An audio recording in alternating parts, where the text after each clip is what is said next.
read a book and everything.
Hello and welcome to another episode of Becoming Enchanted with the Rustic Spirit. I am your host, Stacy Lee. He had to run out in the kitchen real quick because he was setting his coffee pot for tomorrow and like the delayed time, but then brewed it instead. So well, we had ours on and I was keeping ours warm and I took all the water I put in for tomorrow and ran it through. So now I have no more good coffee left. You do, because I had the thing tilted so it all went in where the filter goes. But the button wasn't pushing on the coffee pot. Okay, so I can get a refill of actually strong coffee. He makes very weak coffee. I make very strong coffee. So that is like when he makes coffee, I'm like, no, you need more coffee in that. Hence how dark it is. So welcome. Thank you for joining us tonight. We have I'm super fascinated by tonight's topic. It's something different than the paranormal or different than metaphysical, but something that is definitely very fascinating to myself. We're going to talk a little bit about true crime, and I forgot to ask him how to pronounce his name. I think it's Jeff Ignatowski. Ignatowski. I think that might be how you say it. He is also Polish, like you. So we got two Polish men. I was going to go there, but I didn't say it on our podcast tonight. So before we get started and bring him on, I just want to thank you all for being here. Thanks for coming in. If you're in the comments, give us a hello. Let me know you're here. Tell me where you're watching from, please, whether you're watching from YouTube or, what state you're in. And whether you're watching on YouTube, Facebook, because we go live on both. And you will also see us live, or you can find us on Spotify, iHeart, Apple Music, and I believe we're also on Amazon. Right now, I'm struggling with my uploader to upload because I use Spotify to upload to all of the other places. And there is a hard time. So I think I'm behind like 5 episodes of not getting them uploaded to the channels. So bear with me as I figure it out and figure out what's going on. But let me know where you're watching from and where you're at. So this is where you can find us. We go live on Thursdays at 8:30. We talk about a numerous amount of topics that deal with metaphysical, paranormal, and true crime, apparently now. And anything else under the sun, psychology, alien, Bigfoot, cryptids. Yes. Anything that just fascinates the mind. Deeper conversations about why and what and where and how and when. We are introducing our Spirit Flames candle by the Rustic Spirit. We have 4, actually 5 now, different intention candles. Each candle has an intention and an affirmation that you will say when you light them. They are all 100% soy-based, made in small batches in our kitchen. What you were going to say something? Yeah, I watched a thing on a show. We were talking about aliens, and they were 68,000 light years away, and it took 45 minutes to get from here to their thing. Yeah, well, right now we're talking about candles. Yeah, man. Okay. All right. All right. So this weekend, one of our sponsors, it's Snarly Yowl. He does lots of different events. Not this weekend, the following weekend. I'm sorry. is Saturday, April 26th. He's doing Halfway to Halloween. That is going to be at Unique Creation Studio at 107 West Main Street in Berryville, Virginia. And they are going to have vendors and crafts. I don't think they're doing a haunted house this year, but everybody's dressing in costume. It is going to be a really fun event. It's Halloween. Who doesn't love like it's one of my favorite holidays. If you see, I got all my Halloween tattoos on my arm. So halfway to Halloween, let's celebrate it now. We can have Halloween now. So this is Snarly Yow. They do a lot of different events, historically cryptid West Virginia. Go to snarlyyow.com and find out all of the events that they are doing coming up. And our other sponsor is the Maine Paranormal and Horror Con, September 6th and 7th in Augusta, Maine. And it is turning out to be a fantastic event. Yeah, that is. Lots of celebrities, lots of horror celebrities. I am super excited about this event. So jump on now. Your tickets are cheaper now than they are when you get to the door. So your best bet would be to get tickets now. Your single day pass right now is $25 online. Your weekend pass is $40. Your VIP weekend pass is $60, which is you get in early. And something else, I'm not sure all of it. If Jeff's in the comments, he can let you know what you get for the VIP weekend pass. But the VIP weekend pass with the dinner party is $120, and there is a after party, dinner party. Bump your elbows with the celebrities, someone you want to meet. You can just be right there with them all. Music, dancing, all kinds of good stuff. And then Patty Negri is doing a mediumship gallery. You can also buy on their website. That is $35. So if you go to mainparahorror.com, you can add this and add them to your cart and get them now. Our last sponsor is Loretta's newest haunted location. It is the Doss House. You can email them at the dosshouse278@gmail.com. We have a promotion going on right now for the month of May. If you want to book an event at the Doss House, mention Becoming Enchanted podcast and you would get $100 off your investigation for the weekend of the month of May. Email them, the dosshouse278@gmail.com. Say you want to do an investigation. Say you heard it here at the Rustic, at the Becoming Enchanted by the Rustic Spirit, and you'll get $100 off. So, we're really big right now. What's going on there? Well, I had to be able to read what I was talking about. So tonight we have, and like I'll have him correct his name when we get on here, but we're going to talk a little about true crime and things that he does. He's wrote a book. He runs a podcast and talks a lot about the psychology and stuff behind true crime and the mysteries that everybody wonders about. I know that you have all sat on your couch and watched true crime TV multiple times, and you're fascinated with serial killers, Ted Bundy, Zodiac Killer, Jack the Ripper.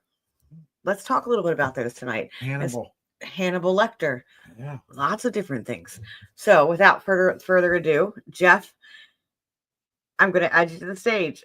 And when I do, please pronounce your name. I did not even think to ask you that when I had you. It's okay. You got it right the second time. It's Ignatowski.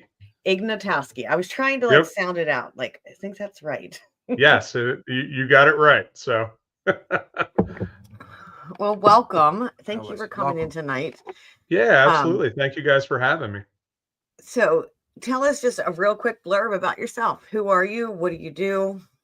So I originally, in the beginning, I created, the other side of me, Killers, the card game, was my first venture into the world of true crime, even though I had started long before that, being very interested myself in psychology and the true crime stuff. Since then, I have put out several other games. I released my book, Beyond the Headlines, True Crimes, Myths, and Legends. That is a whole series of books. The first one is currently out. I am working on writing volume 2 now. And it just won the International Impact Book Awards for History. So it's been doing really well.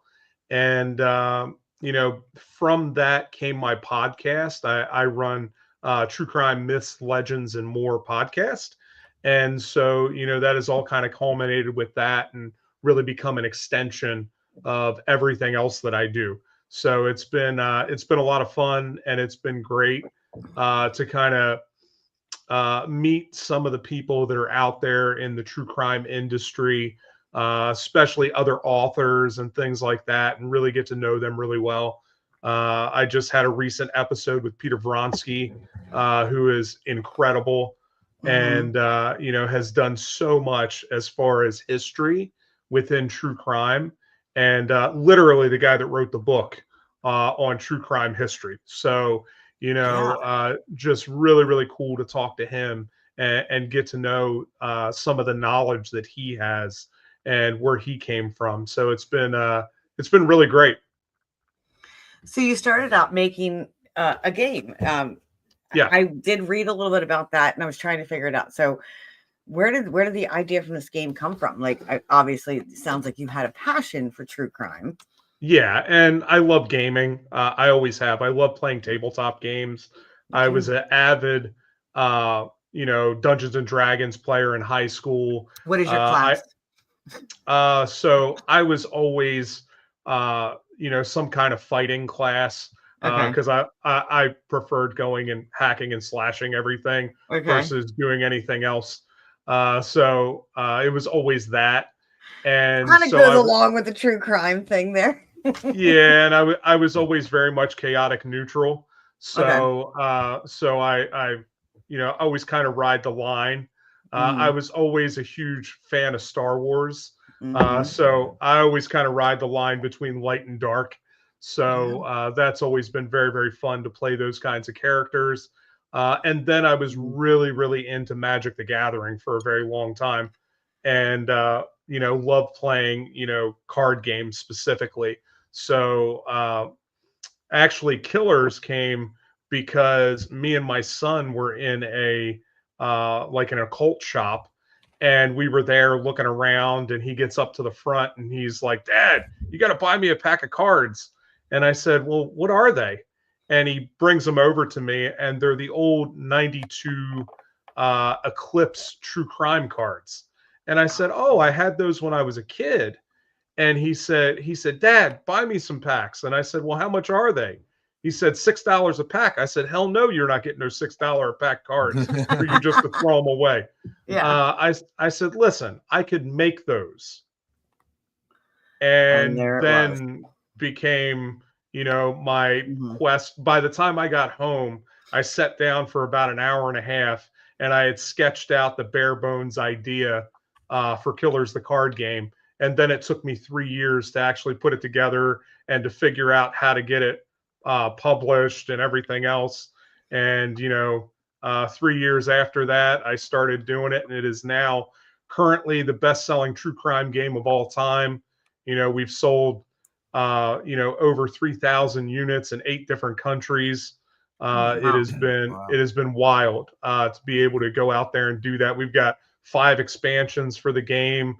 If I can figure out with all the crazy stuff that's going on right now, figure out how to get the next expansion produced, that would be great. Yeah. I also have another game that I was working on called Step Right Up, Rule the Sideshow. That one is a like you're trying to build your 10-in-1 sideshow, trying to have the most money at the end of the game, by having your sideshow performers perform. And so that's a game that is, coming out in the future. But again, we've got to figure out what the most cost-effective way in doing that is, because the entire landscape has changed. It has.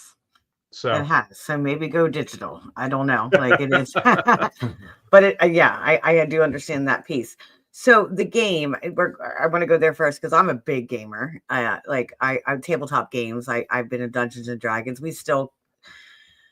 We're trying to get back to getting a group here at on Thursday evenings to play, or Friday evenings to play my son is a dungeon master, so to kind of run some of those D&D games, but it just never pans out because life is so busy when you're an adult. So how does it run? Does it run like a tabletop game? I mean, in my mind, So I'm thinking like you get to be a serial killer and you get to so go. it is a cross between D&D and Magic. So Okay. you have cards. You actually get dealt a stable of 5 different killers.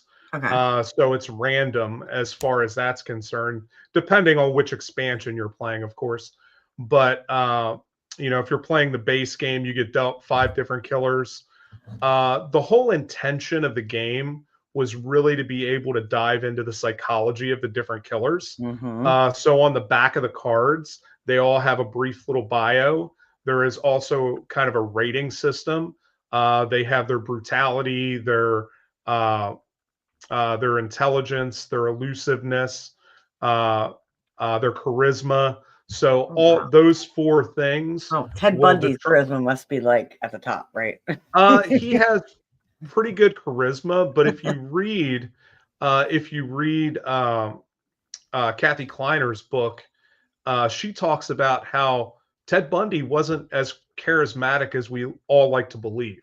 Oh, really? Okay. So Bundy used a lot of bullshit to get his victims, right? Whether he was, Mm-hmm. saying that his leg was messed up or wearing the Mm-hmm. cast and then smacking people on the back of the head, throwing them in the back of his Volkswagen. Bundy, like when you look at the Chi Omega murders, actually before he went to the Chi Omega house, he went to a bar and tried to pick up several women there, and he couldn't pick up anybody.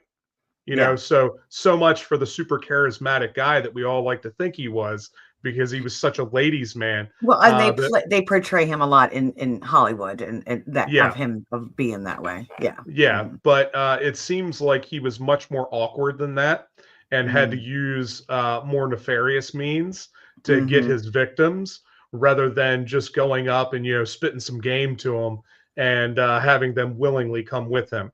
I don't think that it was like that. Many of his victims he took by force, and so that mythology about how charismatic Bundy was, and he could just talk anybody into the car, doesn't seem to be correct as far as history is concerned. Yeah, that's actually I was actually reading tonight. I was doing some research on him and I did read a little bit of that. I'm like, wait a second. They're saying he's charismatic here, but then he's saying he's got to go, ow, I'm hurt to get people to talk to him. So I'm like, that Yep. doesn't add up when you add the two together. So Yeah. yeah. Which is really funny, because when we see him later on, especially that interview with Dobson, he's Mhm. not very charismatic in that interview. He's very awkward. Yeah, he speaks a lot of bullshit in that Yeah. interview, trying to pose and trying to get his points across and trying to be somebody that he's not. And Hmm. so, and it's evident when you're watching that interview that he is not doing a good job of it. They're both, Dobson and him are both trying to play one another to get whatever means they need out of this interview. And so it's not this super slick guy. Oh, that's funny. The Italian soap maker. Yeah, she's actually in the Lady Killers expansion of Killers. Oh wow. There you go. So, Sadie, our next game, we do game nights here, and she comes over. We've been into like Cards Against Humanity right now. Oh, Cards Against Humanity needs a serial killer pack. Maybe you could partner with them and make one. that would be cool. Because they have all these different like expansion packs. Like they could do a serial killer pack. But Sadie, we're gonna get this game. We're gonna play it next time. That's so cool. I love games. Like I'm such a geek. Yeah, And I'm a Star Wars. I'm similar to you. Like that balance between the light and the dark is so like who we are, like as people. Like yeah. we love to say, oh, I'm all light, but we're all part of the dark. And in that, there's this question I want to ask you, and I was saving it for later, but I think right now is a good time to ask it. Like, why do you think everybody's so fascinated with serial killers? If they think it's so, I mean, it is bad. It's horrific what happens, but why are they so fascinated? So I think it's different for men and women, right? Okay. I think the viewpoint is very different. because there are a lot of men that are very afraid of it, and they don't A like lot to of women are engage like, with it. "Ooh." Yeah, and I think that comes from the fact that, women are constantly trying to defend against those things. Yeah, So that's true. it's often the want to understand and to be able to see the signs before they happen. And Mhm. so for women, it's all about that, being able to identify these personalities that they're dealing with and being able to see that stuff before it happens and could be potentially a real serious problem for them. Men, on the other hand, are interested in it often because, how do I say this? Because all the ladies are interested in it. Yeah, I can see that. I have a different theory, a little different. I guess it's a little different. I like what you're saying though about us having to, thinking back on it because I've always been fascinated. I'm like, but I do when I go somewhere and I'm paying attention to the men that are around me. I'm stacking them up against these stories that I've heard. Um, but I also think like just human nature. I study human behavior and human behavior in general. Like we all have that part of ourselves that is dark. And I, Oh, for and sure. I think sometimes watching, it's almost like living. I don't want to go there. I'm trying not to make it sound like we're all serial killers, but we all have a serial killer in us. I'm gonna say it out like that's we do. We all have this. I could just go do this, and fascinating like, or maybe that's just me. I'm a Virgo. No, So, when I do talks and I talk yeah. about serial killer psychology, one of the very first things that I always discuss is that every single one of us have the potential, Hmm. right? And that given the right circumstances, the right influence, any one of us would kill, right? Hmm. Uh, if well, it's crazy because I'm facing this in a different sort of way right now. But like, if my livelihood was taken away from me, if someone was going to hurt my family, hurt my kids or something like that, I would certainly react and I Oh would do yeah. what I had to do to take care of them. Hmm. Now, I'm a little bit limited in what I could do, which is a very strange thing for me.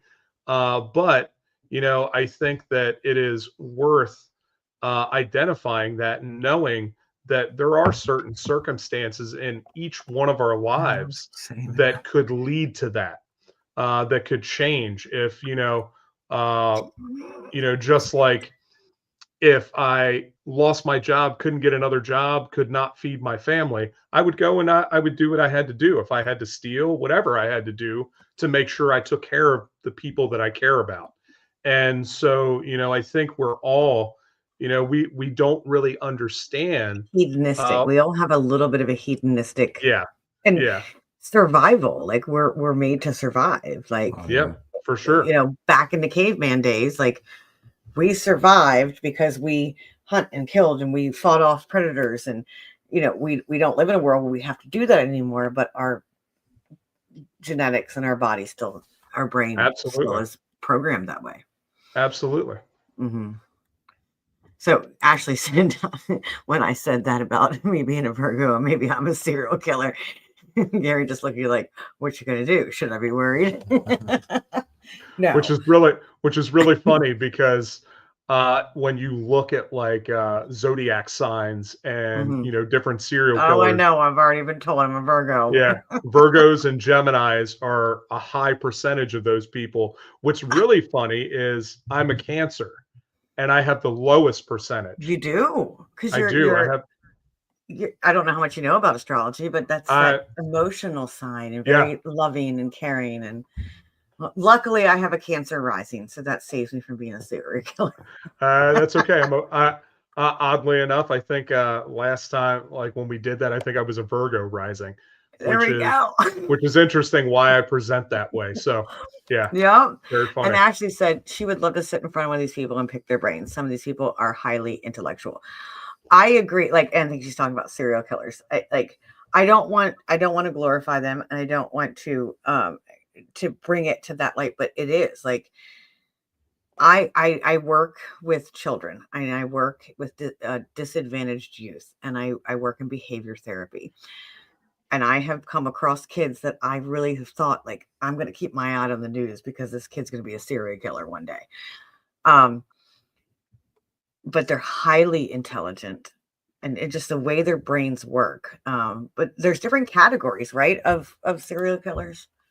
Oh yeah, there's all kinds of different things, whether you're, looking at spree killers, mass murderers, your lust killers, your Mhm. comfort killers, stuff like that. There's all kinds of different things. And the one thing I try to get people to understand is, just like everybody, uh, we're all our own special case, and we're all made up of different influences and different experiences that change who we become. There's no Mhm. standardized way to, determine if, one person, because, there are several killers that lived in the same house, had very Mhm. similar influences growing up, and became two completely different people. Mhm.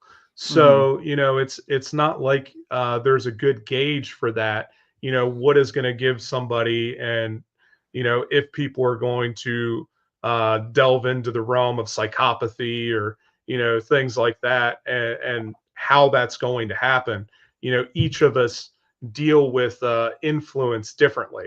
One person will look at things one way and be able to take that and use it as a motivator to become incredibly successful. And another Mhm. person will take that same information and use it to live in misery the rest of their lives, and become very anxious and depressed, and, live under the black cloud. But it Yes. just depends on how we process that same information, because we Mhm. all deal with a rash of shit through our lives. And it Mhm. really depends on the way that we relate to that information, that really determines who will become later on, whether we become super bitter and angry and vengeful, or if we become, more understanding and more caring and more empathetic towards the Mhm. people that are also experiencing similar things. Exactly. I mean, I work with a lot of trauma survivors, and you have like ones that will take it and be very empathetic and compassionate and understanding. And then you have the ones that do. They can become very bitter. It's that both sides of the coin. And that's what fascinates me about psychology is like there's no way of telling. Like Yeah. I remember my very first psychology course. I was on a whole different track, and I took one psychology course in community college when I was younger, and it got me hooked. And um, she said to me, this is how she put it. She said, genetics deals the hand like a card game. Your genetics will deal your hand, but the environment plays it. I think Yeah. that's how she put it. And that's true. Like so, two siblings from the same household can have completely different, I guess, genetic makeups, but have the same hand that's playing, and it's just it's fascinating. Like human behavior in general is just fascinating. That's why I think Yeah. I'm so fascinated with serial killers, because it's an automatic display for everyone to Well, see of human behavior. yeah, and that trauma that happens Hmm. to all of us also has different influences. It produces different triggers in each Hmm. one of us. And, for somebody like, for example, like an Eileen Warnos, who, experienced horrible, horrible sexual abuse all of her life, and, was just primed to turn against every man that she ever met. And when that started happening, and she got to the place where, she felt like the only way to get power over that was to kill them, she Hmm. started doing that. And we know that, she killed at least seven. So, it's fascinating, because other people have also experienced similar things in their life and have decided not to do that. So it's, where Hmm. do the triggers happen? Where does that referring those triggers? And, we know that several of the people that she killed were there only to help her. They were not, Hmm. trying to have any kind of advance towards her. So, she's obviously referring all this past trauma onto these people. and ultimately seeing them as her abuser, and so she is reacting that way. And it's fascinating, and we all do it in small ways, not to that extreme, but there are times where someone will say something, and I will hear my mother, right? I'll hear and remember that experience that I had as a child, Yeah. and I will react, sometimes in a not so kind way, dealing with that, because I'm not dealing with the person in front of me. I'm dealing with the years of trauma that have happened and the unresolved stuff that I haven't dealt with yet. And Yes. so it's that's one of the reasons why it's so important to deal with those things that we've experienced in the past, and to deal with some of that trauma, so that we can understand what's real, what's right now, and what is that past trigger that's causing us to react in a certain way. Yeah, absolutely. And like I have myself have trauma, and probably could have went down the same path she did. And that's where it comes to, like, in my mind, I think, like, I have a different moral compass. I have and I think a lot of this, we hear this a lot, like, serial killers don't have that empathy piece or that understanding of the social aspect. Like, but I have that moral compass of, like, this is wrong, but not everybody has the same moral compass, like, that's not ingrained. I don't know if that's something we're taught, or is that ingrained in us? Is that part of our genetics, the moral compass? Well, I think that there are a lot of factors there. And when you talk to some of the experts, some of that depends on a lot of different things, right? Mm-hmm. Some of it depends on experience. Some of it depends on, what was taught to us. But then there's also an element of, head trauma and things like that that can lessen that. Yes. Many, many, many of these serial killers have had serious, serious head trauma when they were younger. Or being born addicted with substances, like if they Correct. had a parent that was abusing substances. Yeah, it Yeah. changes the brain. So there's a lot of brain chemistry issues that can Mm-hmm. happen, that can change that as well. So, it's I love my buddy Steve Gianangelo, Mm-hmm. who literally wrote the book on the psychology of the serial murderer.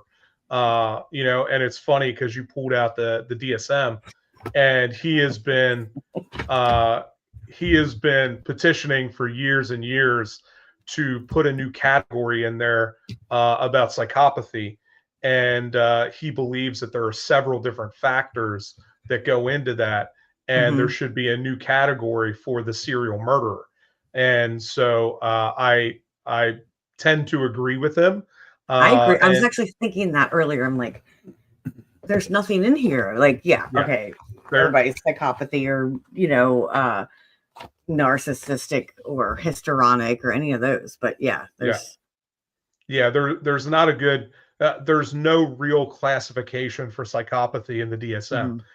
Mm-hmm. And so it's fascinating. There are descriptors of what we believe psychopathy is, but no real definition Mm-hmm. and no real understanding of what makes it up. So There's not. it's fascinating. And Mm-hmm. I love that he has been working on that. He just released a new book about the insanity defense. Well, And I'm gonna have to look him up. yeah, he's got some great Mm-hmm. stuff out there. I believe this is his third book, Okay. third or fourth. But I have two of his books. I have the oh my god, I'm trying to think of what it's called. I have it in the other room, but it is Mm-hmm. the psychology of the serial murderer. And Okay. then his second one is uh oh my goodness, it's Monster in the Mirror, I believe is the title of it. Oh, that's really good. I Uh, like that. and that one is really great. It is kind of the follow-up to the other book, and then the newest one is about the insanity defense. And so Mm-hmm. he dives into a bunch of different cases Mm-hmm. that all pled insanity, and he discusses kind of the ins and outs of that kind of defense and, that implication within the community and within the legal community. And so I'm really excited to check that one out and see it. That's pretty cool. Yeah, that's always something. Like I was actually had a podcast recently, and I talked with the guest that was on, and we ended up talking about trauma and going into deep psychology subjects. And he said I was diagnosed with psychopathy or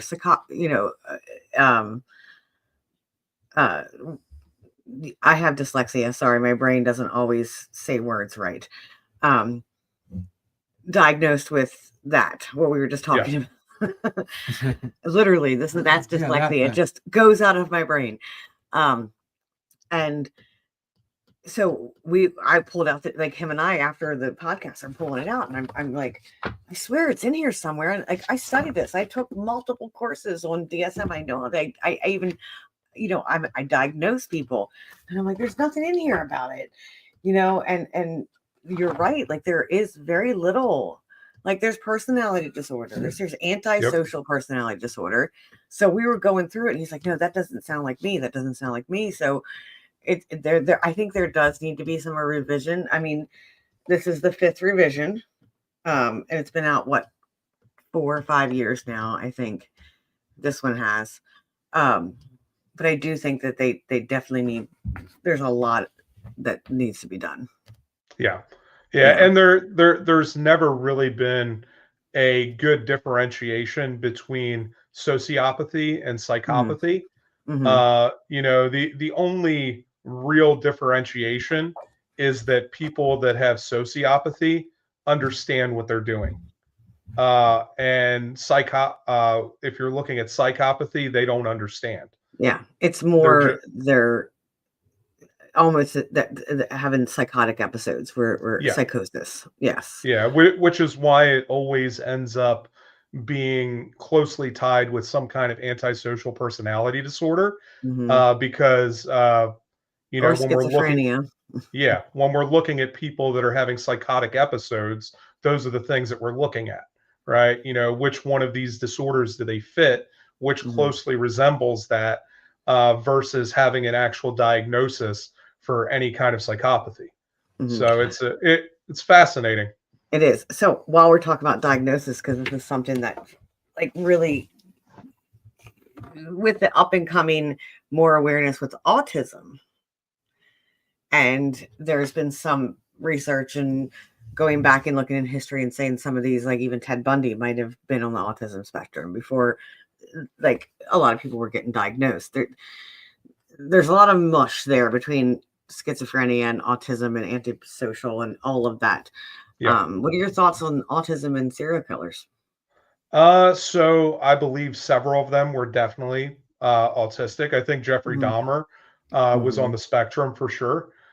Some of the behaviors that he had, some of the real issues with like attachment reactive disorders, things like that are very, very much fit with someone who's on the spectrum.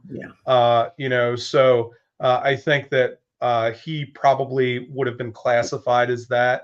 Of course, during that time, we didn't have any of these classifications. That wasn't even identified at the time. I know myself personally am probably on the spectrum somewhere. I know that my son is, and so it's very interesting. How I look at that is I believe that is often a superpower if we can learn how to use it. If you can focus it and use it to your advantage, I think it is a huge step up and a huge help. But it has to be managed. You have to figure out what your triggers are, what your limitations are, what you can handle and what you can't. There's a lot of parameters around that. And so I think one of the things that I think is always really important whenever we're talking about this kind of stuff is self-awareness. Self-awareness is huge. And I think a lot of the different killers specifically have very little self-awareness. I work with kids on the spectrum. That's what I do. And you have like almost two different classes where you have ones that are super self-aware, so they're housed with guilt, and they're constantly like worried about everything they do. And then you have the other ones that have no self-awareness and can't accept no, and expect everyone to do everything for them. Again, that's why it's called a spectrum. My son is on the spectrum. Do I think I might be? I've never been tested officially, but there's a little bit there. I got a little oddness, but my son is, and like even to this day, he's not fully functional. Like he is definitely 18, but he is definitely more of a 12, 13-year-old. So yeah, I think like there's so much there. I do think it does play a role because it ties into a lot of them. There is a class of them that do not have empathy, but there's a class that does.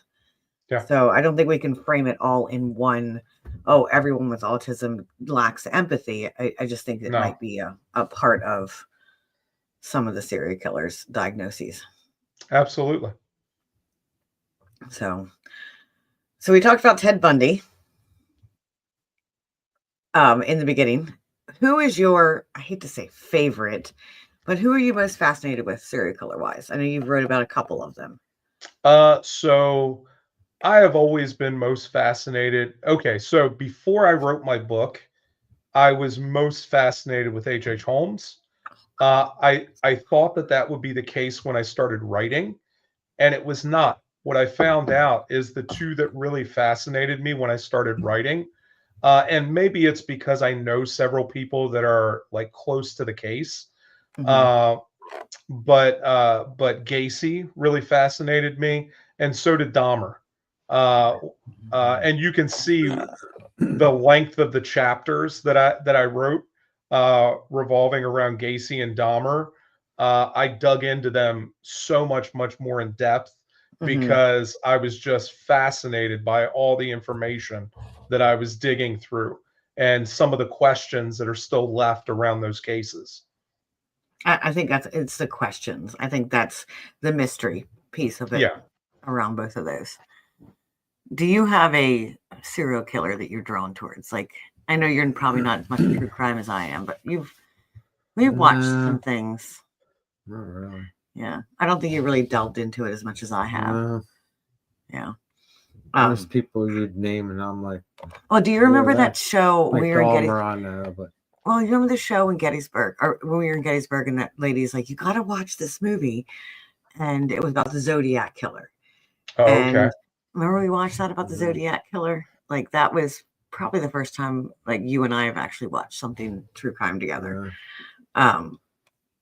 He's a hot, I guess, a blip on the screen, but because but he never was found. Like he's still not at large. There's so many theories about if he was found, if he wasn't, if he's alive, if he's dead.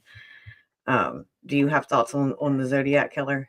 So Zodiac is interesting because I did a podcast with Mark G. Hewitt about the Zodiac, and Mark believes that the Zodiac was Ted Kaczynski, and so it was a very interesting theory. I had never particularly heard that theory before, but at the end of the conversation, he had discussed some things.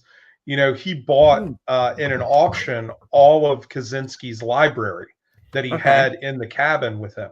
So he has this entire library of books that Kaczynski wrote in the margins of, because lots of brilliant people do that. They rewrite things in books and stuff. And so Kaczynski did that, and he had some of the handwriting analyzed. Sorry, I'm showing Gary who was in. Yeah, I'm looking. Oh, no, you're fine. Yeah.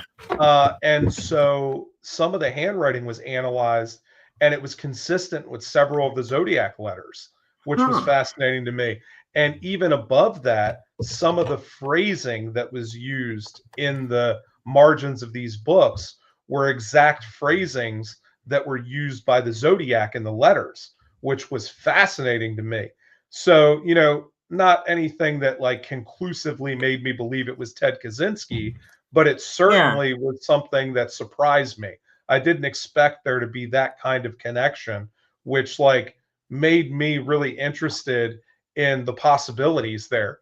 And I so know. anyway, I'm fascinated now. I'm like, okay, we're gonna save this in my search history because I want to look that up and find the yeah, it was a yeah. fascinating interview to hear a lot of that stuff. And so, I always kind of lean towards Arthur Lee Allen, who Mhm. was the focus of the newest documentary that Netflix did, which was a terrible documentary. I did a review on it not too long I have ago. not watched it, so yeah. Yeah, they did a great job of like going into the background and the history and interviewing a lot of people that knew Arthur Lee Allen. But then Mhm. the apex of the documentary at the end is this possible, knife that may have been his, may have been used by one of the murders, and they send off the DNA, and then the documentary ends, and they never tell you what the results were, which is like to me Are they gonna do has another one or I don't know. Not that I'm aware of, but like when I see that, I'm like, well, this is bullshit. It must be inconclusive. Why yeah. wouldn't you wait a couple more weeks to get the results back and then Mhm. release the results, either being conclusive that this guy was the Zodiac or being, exonerating him? Like I don't Yeah. understand why you would leave it at that cliffhanger unless it's complete bullshit. Yeah. So, it kind of really soured me on the whole documentary at that point, because I feel like if you're going to end it on, what your theory is, and this is your conclusion, or Mhm. give me something else. Like it was, I don't know. But Yeah, no, I agree. but yeah, so to me, the Zodiac thing is still out. I don't know, and I don't know. I'm not going to say we'll never know, because who knows what could pop up. We don't know what kind of new DNA technology they have coming. Mhm. So that could completely change things. Somebody could find something in their attic that leads to the person. I don't know, but it's going to be one of those things that we're always going to have questions about, no matter who comes up and what the next name is. There's always going to be questions and Mhm. naysayers. So it's a fascinating case. Also, one that I cover in the book. I Okay. talk about that. I go through a bunch of uh, the different suspects. Actually, the last chapter in the book is on Dennis Rader, and Dennis wanted me to cover the legend that he was the Zodiac. So I actually cover that in the last chapter of the book, and so I talked to Dennis. He is the That only one that I yeah, I'm actually like talked you to. talked to him. Did you? Yeah, yeah. Oh, sorry, I'm So looking him up right now because he's not one I'm too familiar with. so that's BTK. Oh, that makes sense. Okay, now I know who Yeah, it is. Oh yeah, yeah, the BTK killer. There it is. It's right there. yeah. Oh, okay. So I asked him what he wanted me to cover as far as a legend about him, and he said that he wanted me to cover the fact that they had interviewed him at least 4 times. The FBI did, on his connection with the Zodiac killings. Yes, So I did. so I I think I did talk saw about that that. in something I was looking at recently. Was that he came forth and saying he was the Zodiac killer or something like that? Uh, Or there have been people that have postulated that he is. okay, He has never he is okay. actually, when me and him talked about it and we were discussing it, he laughed because, I mean, if you know anything about Dennis, he's he is a huge narcissist, and the Mhm. fact that he would be uh, thought of in conjunction of anything like that is kind of flattering for him. So Okay. even though I am fairly certain that he had no connection with the Zodiac killings, uh, he is flattered that they would even consider that about him. Like, for example, if you look, you can see in the background the book cover there. My friend Kenny Baker did the drawings on the Okay. book cover, and it is Dennis Rader, H.H. Holmes, Jeffrey yeah. Dahmer, and Ted Bundy.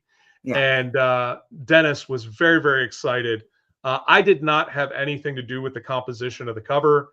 My publisher did all that, but they put Dennis Rader right next to H.H. Holmes, and H.H. Holmes was Dennis's idol. And so he was very excited when he saw the cover, and he was very happy to tell me that I put him next to his all-time favorite. So, and that brings me to this subject, especially then you have had a conversation with a serial killer. There are some that do it like because okay, this is I need to do it because I've been called to kill all of the whores or all of the robbers or all of the, but then you have some that do it for the attention and for the fame and that come from it. Like, then that's part of that narcissistic, that grandiose need that comes from them. And it sounds like that BTK has that, like that, So I've never specifically asked him that question. Okay. And mainly just because, sometimes oh my God, he could be watching. Well, I guess maybe he's not watching it. Is he's still alive, right? He doesn't. Yeah, he just turned 80. Yeah, that's what I thought. I thought he was still alive. Yeah, it was the end of last month. Matter of fact, he messaged me a couple days before his birthday and told me he was going to be an octogenarian, which was really funny. And then I wished him a happy birthday. But so I never specifically asked him that question. It's difficult to ask questions like that because everything's being monitored and, people are uncomfortable at saying things and, identifying specific things. Yeah. However, I did read him an excerpt from the book and my thoughts on why he did what he did. And from what I understand, he liked what I wrote about him. I don't know that means that was a confirmation or if he just liked it because it made him feel good. I don't know. But basically what I said about him is I believe that he did what he did all for control and fame. So he felt the need to control people. It's the same reason why he would later on do his hotel parties and he would simulate the bondage and dress up in some of their clothing because he was reliving those moments. And, that was another way. That was about it. Sorry, that was another way for him to continue to control his victims after he had already done the deeds that he had done. Okay. So, everything that he did was all about control, the stalking them. Actually, I've got another, I got asked to be part of an upcoming anthology book. And I actually write about specifically Dennis. And the chapter that I wrote is called Stalking, BDSM, and the Illusion of Control. And so I discuss, Dennis and some of the reasons why he did what he did. And, that he started out stalking his victims just like Bundy did. And, that feeling of control and knowing them and knowing when they were going to be home. The problem is, and this is where the illusion comes in, is that nearly every time Dennis was wrong. Someone was always home that he didn't expect. People were there that he didn't expect, and he fucked it up every time. And so it's amazing to me that he got away with it as long as he did, because, it seems like every time he went in to do something, it was not the way that he envisioned it. And so it's fascinating to think about that. But, I think those things often don't go according to plan. No, I don't think they do either. What do you know about it? Do you know about his childhood? I like I said, he's not one I've in-depthly studied like Ted Bundy. He's obviously the one I'm most fascinated with, but so he doesn't talk about that very much. So there's not a lot. There was anything in back there. We don't know. There's not a lot out there about his childhood. Okay. So, the only thing that I ever got out of him about that was that every one of the websites has it wrong where he Hmm. was born. And so I added it to the book because he Okay. gave me the exact town that he was born in. Okay. And so I don't even remember what it is now. I'd have to look at the book. It says But here Pittsburgh, Kansas is where he was born. yeah, and that is incorrect. That's the incorrect. Okay. Yeah, it was like 30 miles away from there or something Okay. in the same region. But I thought it was fascinating that that was the first thing that he wanted to tell me. He wanted to tell me that they had got it wrong and to update it to this. And I He was was a like, okay. Gemini, right? He's a Gemini, right? Is that I think so. I'm not March sure. 9th? Sadie, if you're still watching, March 9th, is that Gemini? But yeah, it's fascinating. Like I'm gonna do some more research. Like I said, I'm getting your book. I need to read it. This is definitely something that it's a big like I was searching for someone with true crime knowledge, and Jenny's like, you gotta reach out. You gotta reach out to Jeff. No, Pisces. March 9th is Pisces. Hmm. Wow, that's interesting. I'd like to know his time of birth, and I could do his complete chart. I'm going to do charts of serial killers. That's what I'm going to do from now on. We're going to do the birth charts of serial killers. We need time of birth and place of birth. That's funny. But it is like it all kind of like we were saying earlier, like me being a Virgo. Do I have? I mean, to be honest, do I have some of these tendencies, and do I feel like my Virgo self comes out sometimes where I want to kill everyone and just I'm not going to kill anybody. I know that. Most people feel this way where I just want to kind of go ape shit. Yeah, it does. But then I also have some of that Cancer rising that makes me feel like, oh, I have a moral compass and I'm not going to do that. That's where I was getting at. But of course, Ted Bundy was very probably some people suspect that he had been murdering since his adolescence. What do you think about that? So I talked to EJ Hammond, who is a good friend of mine, who is a Bundy expert. Okay. Wrote a book about Bundy as well. And so she believes that he had possibly been killing from the time he was 12 to 14. There's a girl that goes missing in his neighborhood just off of his paper route that they have never found. It's still an Wow. open cold case.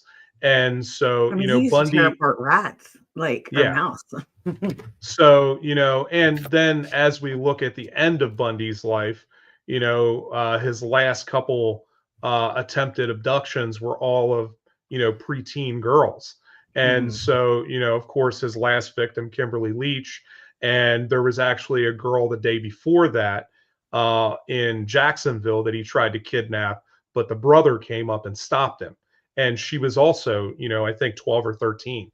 And so when you go back and you look at this potential, maybe it did start there. Now we'll never know, or at least we don't know yet. But there is certainly the potential. We know that he was a peeping Tom then, that he was going around looking in windows and things like that. So is it possible that he took the opportunity? For sure, it's possible that he started then. Yeah, it makes you wonder, did he rape that first victim when he was 12, 13, and killed them by accident, which my friend was a victim of that, and they found her in the woods when we were 13, 14 years old. Wow. And so that I'm wondering if that's why my fascination with Ted Bundy is there. But to understand what happened to my friend. So and then he had ended up accidentally killing her, and then realized that it gave him a lot of power and control. It made him feel very powerful and in control. And then that was it's almost like an addiction. And that's where I'm going to get to that addiction point of this. Oh, well, And that's one of the things I tell people again when I'm talking about serial killer psychology is that, you know, even though we all may have the potential to kill, it doesn't mean that we would all be serial killers, right? Yeah. Because that is a Mhm. different thing. You know, this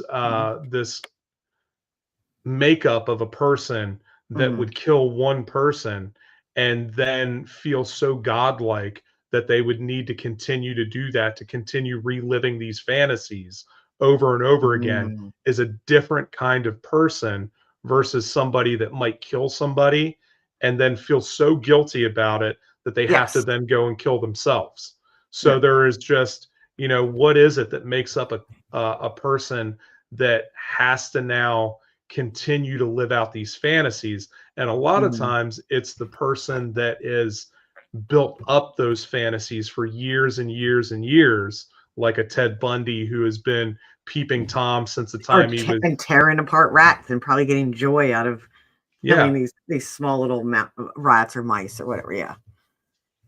Yeah. for sure.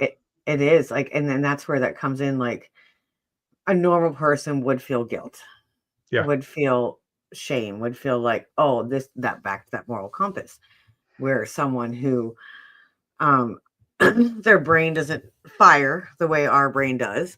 And because I don't ever want to call anyone bad. I'm really, no matter what, it's all goes back to the brain. It's not like, I don't even believe it's a choice. I believe it's like, this is, the brain was like, oh, I remember tearing these rats and mice apart when I was a kid, and I got joy and I felt control and power. So then when I did this to this girl, I felt control and power. So then it continues. And that's all a brain thing. Uh, so like, I forget where I One was of the going with that, but one of the things that I think happens to a lot of these people, and I talk about this a lot in the book, is the fantasy is never the reality. Mhm, And a lot of times that's what drives them to continue to do it over and over and mhm, over again is because they're always trying to match the fantasy with the reality. yes, And much like somebody who's on heroin can never get the same high, as they did that uh, first time. correct. They Mhm, can never get back to that apex. mhm, And so I think that often that drives them to, it's why we see that, like, especially for Bundy, he had very, very similar victim types. He was looking for very similar types of people because he was trying to live out that fantasy. But that fantasy is yeah. never what actually happened. You know, if he actually got that, would he stop? Probably not, but you know, but they're always chasing perfect that perfect scenario. I'm a And smoker. I know that feeling. If every cigarette tasted like the cigarette at first for cigarette in the morning, um, but it doesn't. So you keep chasing that. It is. It's the same thing. you know, I've always wondered too, like with somebody like a Kemper, if he would have killed his mom first, would Mm. he have killed everyone else? You That know, that got my heart when you said that. I'm like, oh, because yeah. ultimately the one that he really wanted to kill was his mother. Hmm. And sadly he kills her second to last. Yeah. But would it have saved all of those other people if he would have just hacked her up first before Hmm. he even got to grandma? I don't know. I don't know the Yeah. answer to that. Or would that have started a whole different chain reaction for him? I And don't then know. trying to like maybe would he have felt guilt and remorse? I don't Yeah, know. I don't know. Yeah, we don't know. So on that, because that reminds me of, did you see, like, you're a geek too, so sorry I called you that, but are you good? You carry your geek card? oh, for sure.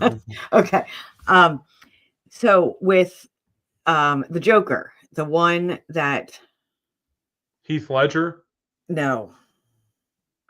Have you seen the movie with oh, what's his Joaquin name? It's Phoenix. it was the most, not most recent, She looks at me like in the movie, like ugh. I don't know what's wrong. But it went through his, like, living with his mom and taking care of his mom and oh, why can't I remember it? But like, if you look at the Joker, he's a serial killer. Like, Yeah. seriously, like, he's a fictional serial killer. Hold on. Because he was a failed comedian. Yeah, that was the first Joaquin Phoenix movie. Yes, Joaquin Phoenix. Yes, you're right. And you go back and like you can relate a lot in that movie to his mental state. So that movie specifically for me was very difficult to watch. A lot of people said that. Yeah, I found that there were a lot of similarities and a lot of triggers that had for me specifically. I've only watched it once, and so I have not gone back to watch it because I didn't like the way that it made me feel the first time I watched it. Okay. I came out of there feeling like I don't want to be like that guy, but it feels way too close to home. I'm sorry that I brought that up for you, but yeah. No. That's fine. It's but it was an interesting moment to watch something like that, and for them to be able to capture some of those thoughts and those experiences, and be able to get that insight into how certain people's minds work and why things culminate. They did a very good job at that. Yes. Yeah. So it's like almost too good. Yeah, which is similar to like not so much the movies like Silence of the Lambs, but if you watch the Hannibal series, yes, that is difficult to watch because you get to see. I stopped. I had to stop. Yeah, the way that like it just builds and builds and builds, and all these experiences change him as a person. Is difficult to see. Especially if you're a person that has dealt with any kind of trauma. It's difficult to watch that because it's too relatable. It is very relatable. And I think that's like with the movie and with that series. Like I stopped watching it. We were watching it for a while, and I'm like, I just can't do it anymore. I can't watch it. Yeah. And it's so relatable. And I think that goes back to why we are so fascinated with serial killers, is because their lives are relatable. Like we almost understand what the why. Yeah. Maybe not someone like the Unabomber, or someone who does mass shootings and just goes in, but we can understand the deep psychological journey that has led into people doing what they've done in these serial killer cases. So, wow. So I'm sorry. I'm just like, I'm blown away. So you have your one book. We're at the top of the hour here, or a little over. We have your one book, Beyond the Headlines, and you have more coming out. Yeah, currently there are 5 volumes planned. Volume 2 is on criminals. Volume 3 will be cults and religions. Volume 4 will be assassinations. And then volume 5 is conspiracy theories. That's Gary's forte. There isn't a day that goes by there isn't something about conspiracy theory on TV. I think he actually followed along a little bit for like flat Earth. Like he actually pondered. I'm not saying you believed that there was a flat Earth. He pondered of the possibility of being a flat Earth. So people can buy your books, I guess, on your website. Yeah, you can go to scorpionlairgames.com. There you can get it signed, the hardcover or the soft cover. You can also go to Amazon and pick it up unsigned. Yeah, so either one of those. Obviously I get a better cut if it doesn't go through Amazon, which is always nice. So go to your website. which is not much either, but Killers the card game, the base game is on Amazon. Okay. The expansions are on my website. Yeah, because I want those- that game, and then I want Yeah. to get your book. So that is what I got a list. I'm making my Yeah. Christmas list. So, and then for sure, come over and check out the podcast. Mhm. You know, currently, obviously, the push is on YouTube. It's on all of the. You're close to getting. I was watching one. You're close to getting. Did you make it yet to the views? Not yet. So we are, I think, just over or just under 200 viewing hours Okay. to get to full monetization. We've already hit the 3,000 hours in a year, but we're working on 4,000. Okay. We've already got enough subscriptions to make it, but obviously you always need more. But yeah, so we're getting real close on that. And that'll allow us to do, the ads and stuff like that and generate some ad revenue, which is kind of nice. So yeah. If people went over to YouTube, how would they find you? Do they look up Just go on headlines or no, look up true crime, myths, legends, and more. Okay. Actually, if you type in true crime and myths, you'll see it pop up is usually how people find it. Yes. So on the ending note, Brittany has asked us, have either of you seen the prodigal? There you go. I can't say that word. Prodigal son. You can't say it. Yes. Prodigal son. Highly recommended. It's been a long time since I've seen that. That's an older one. It's good though. Mm-hmm. So down here below your name, host of True Crime, Myths, Legends, and More podcast. So please go over and check him out. Go give him a follow. Go hit play and do your chores. That's what I was doing tonight. I was cooking dinner, whatever. We just had you playing in the background, because I watched that episode where you said I need the views, and I'm like, well, I'm just going to keep it playing. So go over there. I'm trying to move more over to YouTube myself. It's been a hard move. As you see, most of my comments tonight, I think all of them have been Facebook. I don't think I have any views tonight on YouTube. So I'm working on it, but I only have like 100 followers. Yes. So on that note, everybody that's watching tonight, please go over to Becoming Enchanted with the Rustic Spirit on YouTube and follow us over there. Eventually one day, I think I'm going to end Facebook, and then they have to come over to YouTube and watch me. Yeah. I haven't done I post the links and stuff on Facebook, but I've not run it on Facebook Live. Just because and the same thing, I have Spotify and I love iHeart Music and Apple Podcasts and all of that stuff. But it's I don't really know how any of that shit is generated. What I do know is I know how to do the YouTube stuff. And I know that if I can get the YouTube stuff going, that makes people money versus everything else. So it's it makes it a difficult choice not to be there because YouTube makes it easy to monetize. It does. And that's why I've been talking about just canceling off of Facebook and going over to YouTube. It's this world that we live in is very digital, and which one is the best platform? And they're all different for different things. For sure. So YouTube, go over there, but follow them on Facebook to know updates and stuff like that. Go to the website. And any last words you have for anybody here tonight? No, just keep engaged. There's all kinds of stuff out there, all kinds of cases that are out in the news right now. I know that the Long Island serial killer, they just released a bunch of stuff about that.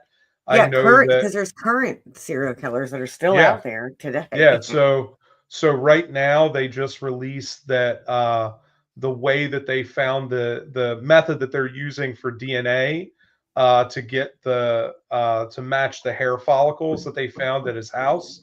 Along with the victims and stuff like that, is a new emerging DNA method. And so that's becoming standardized across the board. I saw a news report about that yesterday. You also have, the Karen Reed trial has been really big. The Menendez brothers are going to get a new trial. That's coming in the next coming weeks. Yeah. I have been, really, really, really into the Delphi case and Richard I've been Allen. watching that too. Yeah. Hmm. And so I had my last video about that and got some very strong reactions because I am not necessarily in the Richard Allen is guilty camp. Okay. So I think that there is, I believe that there was a lot of reasonable doubt there, Okay. and not that I think he is innocent. I could agree. I could agree with that from what yeah, I could agree with Yeah, that from what I've like, but we worked in this field. We've seen it. Like yeah. I didn't even mention that. Like you have worked in the justice field. Yeah, yeah. So I worked as a corrections officer for some time. mhm, I also worked for the Department of Juvenile Justice in Kentucky. mhm. So I have been in different assets of the field for a long time, and so a lot of my training was through a lot of those different avenues. Mhm. So sometimes we can see things that the general public cannot. I do feel like, and that's not a conceited statement. I just think that we see things through different lenses sometimes. So I can agree with you on that. I haven't made a decision on it. Yeah, I think So it's difficult because there's so much in that case that is still not released. mhm, That was for whatever reason because of the judge and other things not even brought to trial, and so I find it very very difficult to convict somebody of 130 years without having all the evidence. so do you feel with our modern day technology, it's easier to catch? I mean, I know we're keep going, but Absolutely, it's absolutely. easier to catch serial killers. So do you think that's going to deter people from No, doing it?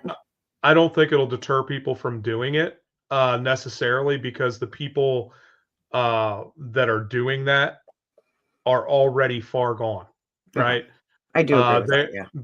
they're not capable of deterring themselves, and clearly they don't. They're not worried about jail time or anything like that, or they wouldn't be doing it in the first place. So Mhm. that deterrent is already there, and they're still doing it. So I Yeah. don't think you'll see the end of that. I think what you will see, and it's It, been proven it'll be since the shorter. 70s, yes, is that many, many, many people get caught It won't be like after they're, Jack the Ripper where he goes to two different countries. yeah, well, that Or that's more. that's Or that's more. debatable. Uh, That's a whole nother episode. We could yeah, talk a whole I did watch your Jack the Ripper episode. yeah, I am. I am not a proponent for the whole H. Holmes being Jack the Ripper thing. However, Yeah. the episode that I did with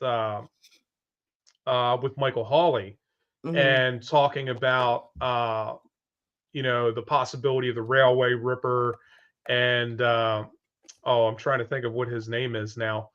Uh, I don't know why I can't think of it right now. He'll kill me. But anyway, uh, his belief, he pretty much had me. Oh, Francis Tumbledy, Oh, okay. and yeah, he by the end of that episode had me pretty well convinced that it was Tumbledy that was Jack the Ripper.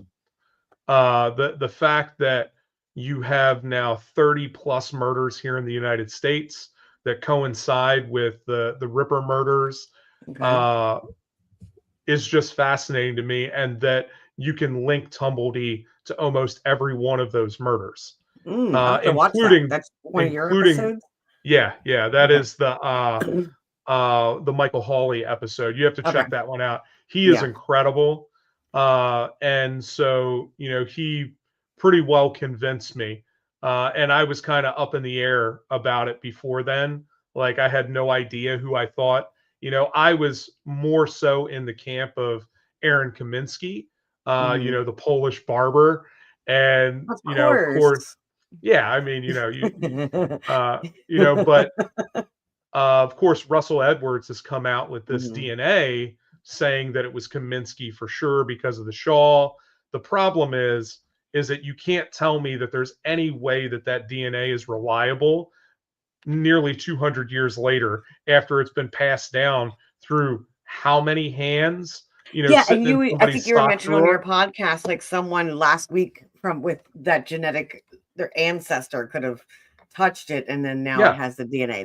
I did watch that. Yes. Yeah. So like I think there's no way that you can prove that to me Mhm. when I know how easy it is to uh not to I don't know the word. I don't want to I guess for lack of a better word than I can think of right now, to corrupt DNA evidence. It's so Mhm. easy if Yeah. you don't like gather it correctly, if you don't preserve that evidence and you don't take care of it. It's Yeah. so easy And were they to taking care of evidence that long ago? no, they had Yeah. no idea. They didn't even know anything about DNA back No. then. So No. how would they take care of that and preserve that evidence? They Mhm. didn't.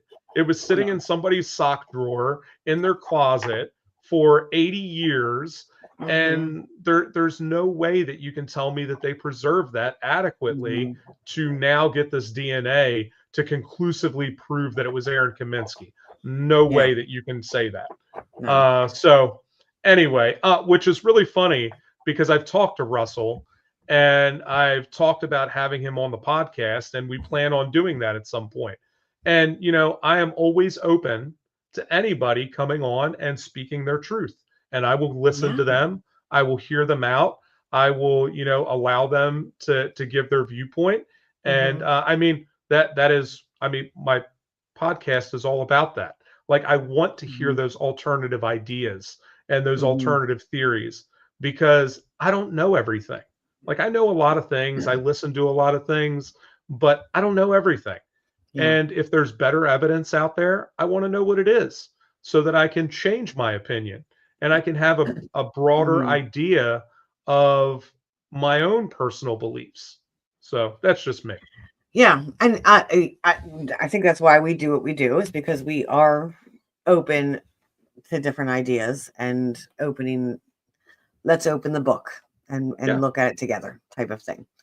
So, well, I appreciate you coming on tonight. Everybody, absolutely. please definitely go check him out. Ignatowski, right? I said it right. Yes. Jeff Ignatowski. So you got an easy Polish last name. Don't say it. You don't miss he hides his name from Facebook, so we're not going to say it. But it's one syllable. Yeah, But mine's a lot of syllables. it's been shortened. It was longer. It's one of those ones where they cut it like in half when they came over. Um, so please go follow Jeff in on his Facebook, or in his YouTube. Go over and subscribe now and go watch some of his videos. It's amazing. Like, I literally all night was just like streaming them because it was like, oh wow, oh wow, oh wow. Um, so, and I appreciate you coming on. I know you've had Yeah, some thank recent you. health issues, so I appreciate you coming on. I know we didn't talk about that, and I don't want to mention it too much, but please take care of yourself and do what's Absolutely. best for you, what's coming up right now, whatever you need. And reach out if you need anything, please. I don't know where you live, but Yeah. Well, here's the thing, and I don't have any problem talking about it. So 3 weeks ago, I had 2 strokes. So I am now I guess a double stroke survivor. And so it happened really, really suddenly, right before I was going to film one of my mhm, live episodes. I had two cerebellar strokes. And so I don't know how much of percentage of my brain I lost, but yeah. So it did not affect my cognition. facial or Yeah, it your. didn't affect anything there. Mhm, What it affected was my balance and my coordination. So it's definitely been a life change mhm, for me, but at least it didn't affect what I do all the time and being able to talk to people and all of that. So yeah, so I'm very lucky as far as that's concerned.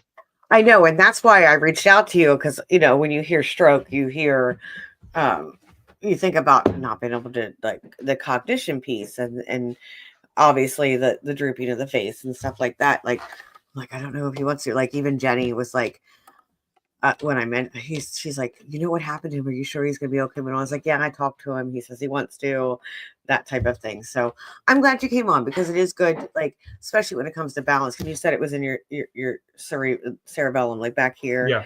which Yeah, the back controls of my the brain. spine and controls those balance issues. And that's where your occipital nerve is back there too. Yeah. So with your eyes, there could be some things going on with that too. So There um are. It's why I'm still dizzy. They said that my eyes are not working together. So I have to oh, do you're gonna exercises. do look up this way and then that way and then that way, right? Are you Yep, doing that the one where you clock. have to the Yep. clock? Yep. I know that one, because like I said, I had definitely have some vertigo and issues because of my lesion on my brain. So yeah, let me know if you need any help with that. We can practice together. Yeah, no, that's good. Did they do the looking at the pen thing where you had to like go like this? Yes. And oh, that makes me So so dizzy. so it was really funny. They were, they say that like you have to hold the pen there and tell them when, you see double or it's blurry. Yeah, they said normal, like 4 inches. I Uh-huh. was at like a foot when it got double vision. Like, Oh yeah. I'm like right there. yep, That's yeah. that's about where I was. Yeah. I have a lot of the vision things, and if I don't practice what I'm supposed to, so I probably should start practicing my stuff. Yeah. Um, but yeah, please take care of yourself. Do your physical therapy. Do everything they tell you to do. It's worth it. Yes. It's going to help. But if they try to tell you it's your inner ear and you need to go to the ENT to get the air blown in your ear, don't do it. Have you ever Yeah. done that test? No. No, it will make you dizzy. They give you a trash can because they assume everybody's going to throw up. It's Oh more my of God. like motion sickness. Like Yeah. they blow the air in the ear and like make that was the worst feeling I've ever felt in my life. Yeah. Yeah. I feel motion sick all the time now. Yeah. So I wore bands with the magnets on my hands. You can get them at Rite Aid or any of the drugstores. They're called C bands. yeah. That helped, like some of that natural healing stuff. And look into acupuncture. I know we have our Eastern medicine that works, but look in some of the Western medicine that works. Like look at some Yeah, of the for Eastern sure. stuff. I think it will help you. So enough me giving you advice. It's almost 10 o'clock, which is our ending time, technically. So thank you so much for coming on. Absolutely. I Yeah, I appreciate you. appreciate it. No, it's And good to be doing keep doing what you're things. doing. Keep doing the research. We need people like you so we can feed our addiction to serial killers. Again, thanks. And everybody that's been on tonight, thank you for commenting. Thank you for sharing out or anything that you have done tonight. I appreciate you. I wouldn't be here if it wasn't for the audience. And please don't forget to fill your cup first. You can't pour from an empty cup.